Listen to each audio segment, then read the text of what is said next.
अरे गाईज मी सकाळी सकाळी व्लॉग चालू केलाय बीचवर देवबाग सॉरी काय आहे सकाळी सकाळी मी वॉक चालू केलाय दिव्यागारच्या बीचवरनं आणि मी बिना आंघोळीच बीचवरती आलोय. कधी छान नजारा आहे मस्त. मी थोडीशी गाडी पण फिरवली या एरियात पण पोलिसांनी मला थांबवलं त्याच्यामुळे मी गाडी लावून परत पायी आलो फिरायला.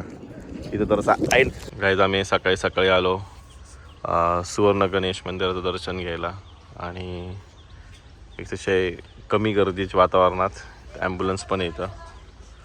मावशी काय तोडताय काय माहिती. इकडून असं मंदिर आहे आणि या सुवर्ण गणेश मंदिरात गणपतीची मूर्ती ही सोन्याची आहे आणि हिचा थोडा काही इतिहास आहे त्यामुळे इथं फेमस झालेली आहे. गाईज फायनली आम्ही आलो सुवर्ण मंदिरात आणि सकाळ सकाळी आल्या कारणाने आम्हाला थोडंसं पण गर्दी नाही लागली, थोडी पण गर्दी नाही लागली. पूर्ण रिकामं दर्शन झालं आहे.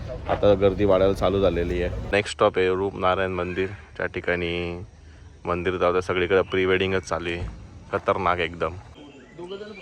गाईज फायनली आम्ही आलो रूपनारायण मंदिरात ज्या ठिकाणी सगळे लक्ष्मीनारायणचे जोडेच आहे.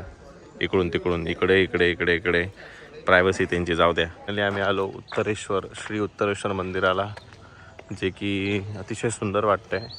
मेन रस्त्यालाच आहे, पार्किंग आहे फ्री होती. इकडे पण प्री वेडिंग चालू आहे सगळा. ऑलमोस्ट सगळीकडे प्री वेडिंग चालू आहे पण सुंदर असं मंदिर आहे तर लोक करणार. पण त्यांनी बोर्ड लावलंय आंबे तोडायचे नाही म्हणून. असा आंबे मोकार नुसते आंबेच आंबे इकडं इकडून तिकडून सगळीकडून आंबे म्हणून त्यांनी बोर्ड लावला होता आंबे तोडण्यास मनाई आहे. हे इकडं असं मंदिर सगळीकडं इकडे प्री वेडिंग शूट चाललंय पण मंदिर छान आहे. बघून घ्या खूप जास्त ऊन वाढलेलं आहे आता. आपाप दिवा लागतो म्हणून ह्या जागेला दिव्यागार असं नाव दिलं आणि ही ती जागा जी आता एका रिसॉर्टमध्ये आहे किंवा हॉटेलमध्ये म्हणू शकतो आणि अतिशय वेगळंच काहीतरी दिसतं एकदम असं काहीतरी आहे. मला तर माहीत नाही कधी दिवा लागतो. आणि शेवटचं मंदिर आमचं दिव्यागारचं. आता आम्ही चाललो जेवायला.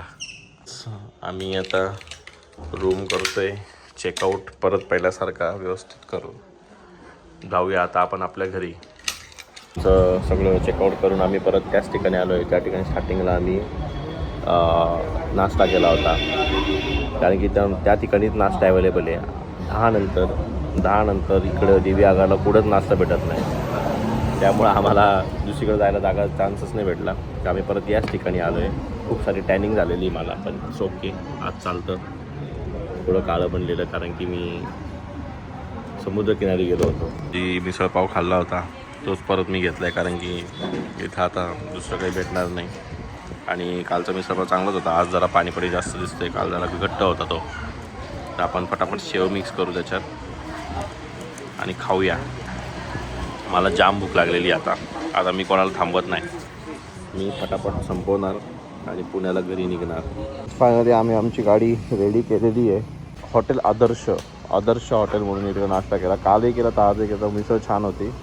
तामिनी घाटाची सुरुवात झालेली आहे त्यामुळे मला जरा झोपच येत होती त्यामुळे मी एक स्टिंग पितो. ते चांगलं नसतं पण आज प्यावं लागतंय.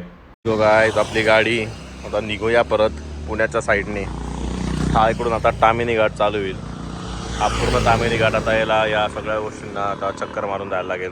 पण रेडी झालेलं आहे. Let's go. चालू करू. फायनली आम्ही आलो आहे हिंजवाडीला रिटर्न आणि मी परत माझ्या जागेवरती आमच्या फूड कोर्टवरती आपण बसलो आहे. इथून घेतला आहे पनीर पराठा आणि पनीर पुलाव पार्सल कारण की आता काही घरी जेवण बनणं शक्य नाही आहे.